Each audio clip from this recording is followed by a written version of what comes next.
How to make t-shirts in Roblox. In this video, I'll show you how you can easily make t-shirts in Roblox. So first, designing a t-shirt decal.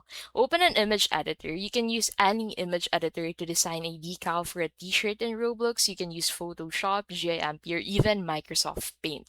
And then go ahead and create a new file. Use the following steps to create a new file in Photoshop, GIMP, or Paint. Click on File at the top right, and then click on New. And then go ahead and set the image dimension to 96 by 96 pixel. The recommended Roblox t-shirt decal size. You can make them slightly bigger or smaller, but the uploaded image will automatically be resized to the standard resolution. For best results, keep the right height and width of the image is the same number of pixels. To set the dimension, select pixels or px in the drop-down menu next to your height and width, and then type 96 in the boxes next to height and width.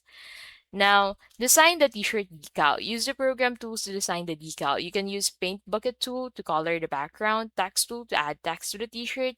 You can use Brush tool to draw or add texture to the t-shirt decal.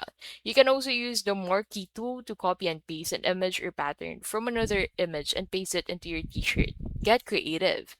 Now save the file. It's a good idea to save the image in its native Photoshop or JMP format in case you need to edit it later on. Use the following steps to save the image. So click on File at the top right, click on Save As, and type a name for the file, and then click on Save. Now, that is how you can basically make a t-shirt on Roblox.